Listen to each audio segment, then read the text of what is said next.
We're here with James Bladel, the chair of the GNSO Council, the generic names supporting organization. James, yesterday was a big day for the GNSO. You passed the final report of the CCWG-Accountability. How do you think it went? I think it went well.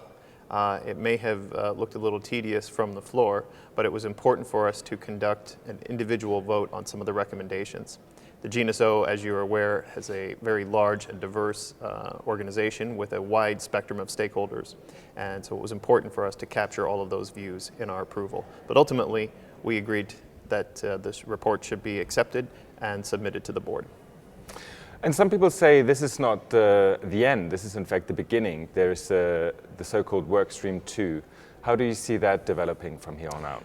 Well, I think that's correct. We have in front of us, not only do we have the implementation of Workstream 1, but now we're preparing as a community to address some of those issues that were not necessarily associated with the transition, but deemed by the community to be important accountability concerns. The GNSO was very involved in Workstream 1, and I suspect will be very engaged in Workstream 2 as well. Very good. And I suppose in addition to the Workstream 2, there's a lot of other work coming up. The GNSO has launched 3 big GDPs. What do you think are the key focus points here, really? Right. Well, it's been hard to imagine life without CCWG accountability, but now we're starting to get a glimpse of what our tasks will look like, our workload will look like in the future. First and foremost, we've got a couple of big PDPs, as you mentioned. We're addressing subsequent rounds of new GTLDs.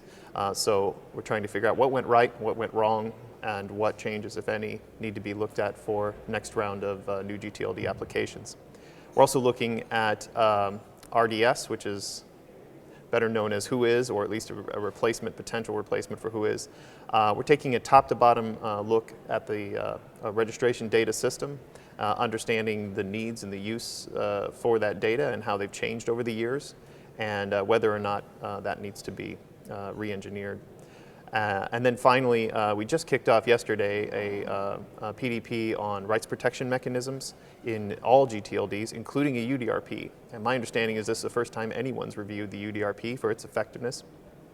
Policy is over 15 years old, and I expect we'll see a lot of engaging conversations on that in the next few meetings to come as well. So lots on our docket as we head out of Marrakech.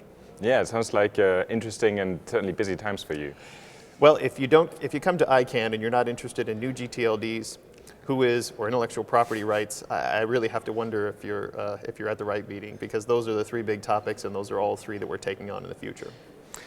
Very good. And talking about meetings, the next meeting is going to be the so-called B meeting, a new format that ICANN is launching for the annual meetings. It's a shorter meeting focused on policy. How do you think the GNSO is going to approach that? Well, we had substantive discussions with staff and with the board and other SOs and ACs over the weekend about meeting structure B. I think it's going to be a challenge to get all of the work I just mentioned into a 4-day schedule. I think the GNSO is open to the idea of a smaller, lighter, leaner, meaner ICANN meeting, and I think a lot of us would certainly welcome the idea to focus more on policy work. So we're going to see how it goes. We're working with other SOs and ACs to tailor our schedules so that they all fit together. And we're excited about the possibility to go to Helsinki. Very good. Well, James, thank you so much, and we'll see you at ICANN 56. Thank you. And thanks to you and the folks of Marrakech and Morocco for hosting ICANN 55.